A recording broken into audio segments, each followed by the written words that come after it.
Nehemiah chapter 8, verse 10.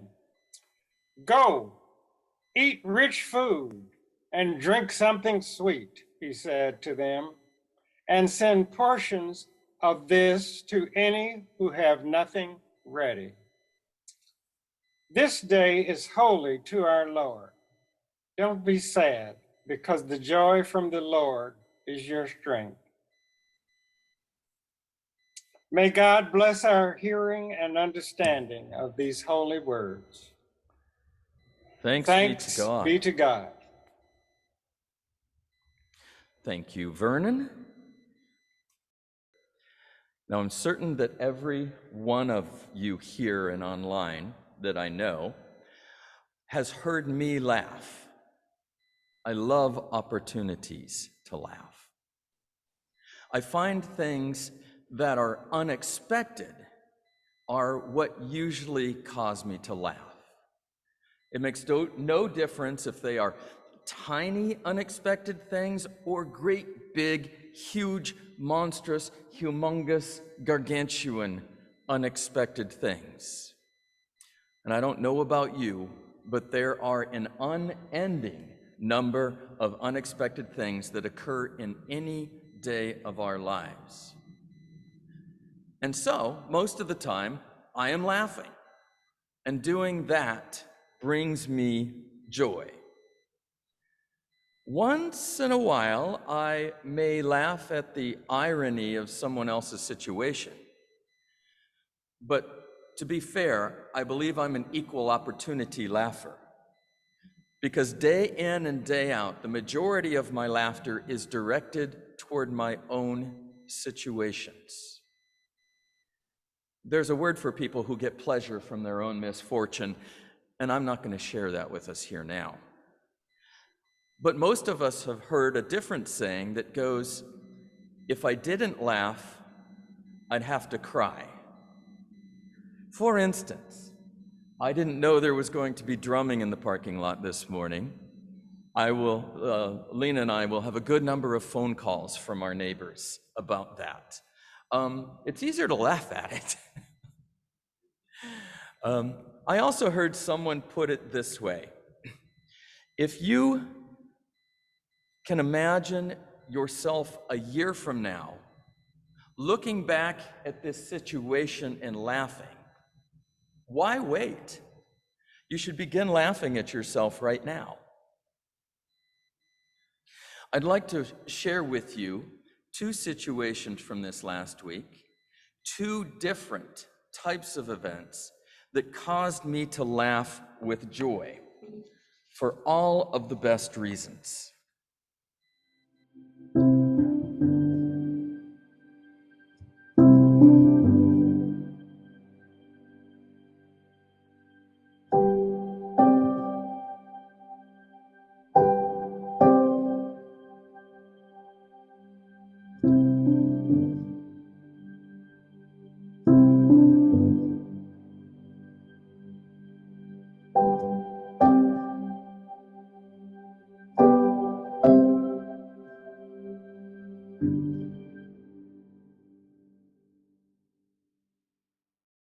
All right, it's Saturday, guys, December 4th, and today is Jumpstart Give Back for Christmas.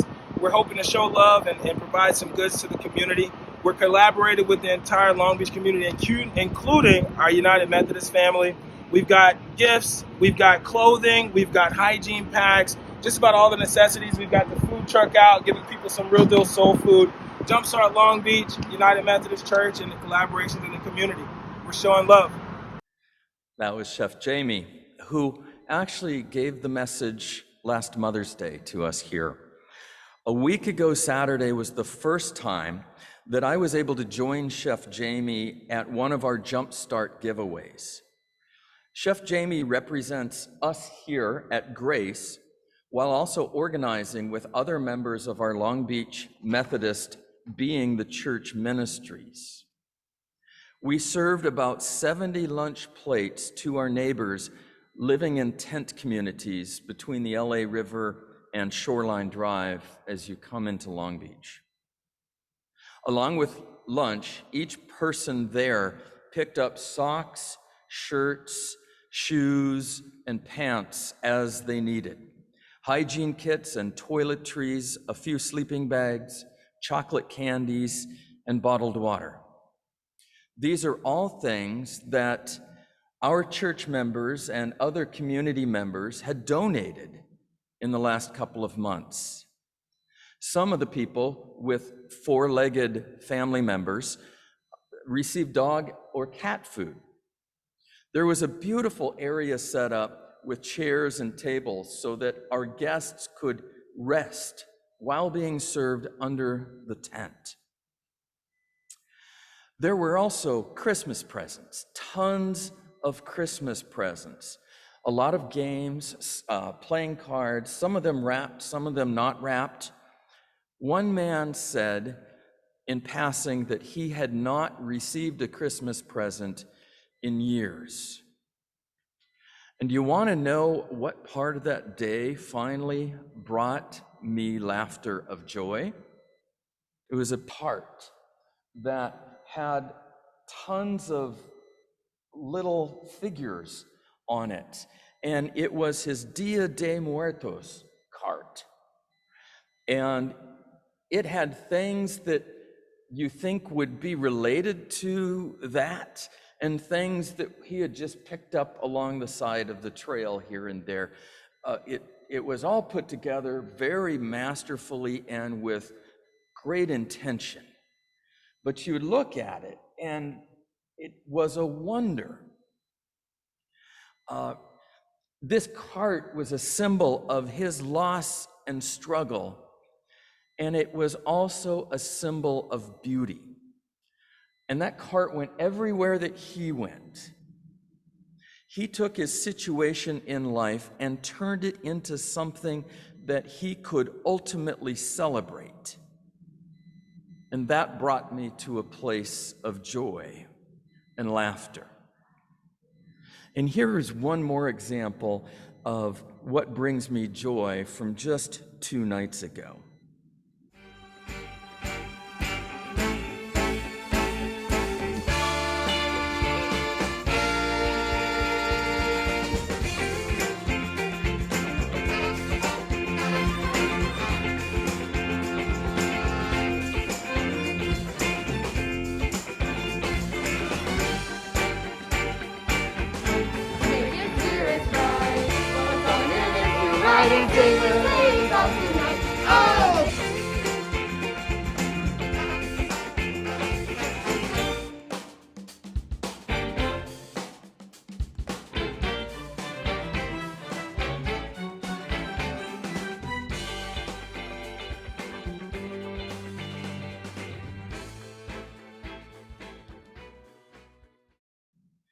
So that was on Friday night.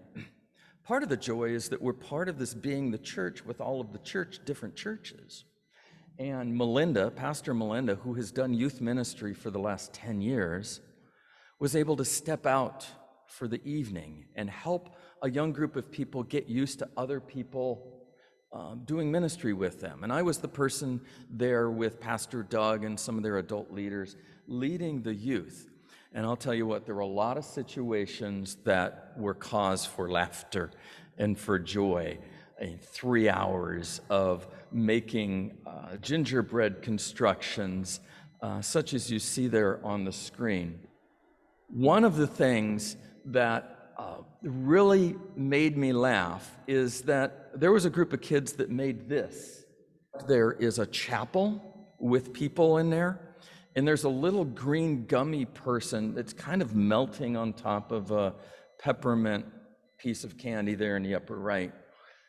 And the thing on the right of there is a cult. And I don't remember exactly the difference between the cult and the church, but I was counting down time on the clock, 9, 8, 7, 6, 5, 4, 3, 2, 1, until they were finished. I don't know if you've seen the bake-off programs, there's a time limit, and there's a race right at the end, and I had called time.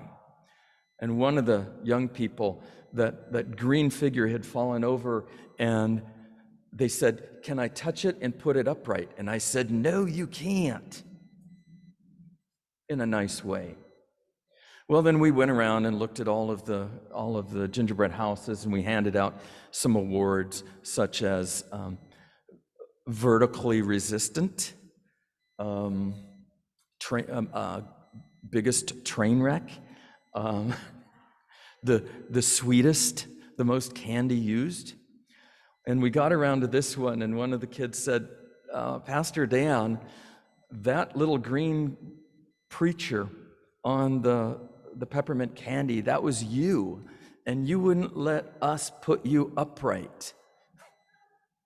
And I laughed, and I thought, that brings me joy. It might be more accurate that he's fallen over and melting. But then there was another one. There were 5 preacher's kids altogether, 3 youth and 2 of us adults. But 2 of the preacher's kids had made this scene, which was a double homicide gingerbread house. And so they'd had a way to get the gummy bears, and I just had to laugh at that. Because it wasn't violent, but you know the worlds they grow up in. It was actually a celebration that this was fictitious, and we were making it as something that wasn't real and wasn't here. And so there may have been some healing in that moment. What I want to share with us is, as we're preparing our hearts for Christmas, we get to think about joy. And I shared with you a number of things that bring me joy, and part of that is laughter at odd and interesting, unexpected things. You might think about what brings you joy at this time. And as we build each week, we're building these gifts so that our hearts might be clean, pure, and ready to be with baby Jesus, to celebrate new things coming to life. And I will be here with you each Sunday till then, and I hope you can make it on Christmas Eve, where we actually celebrate the culmination of all those things.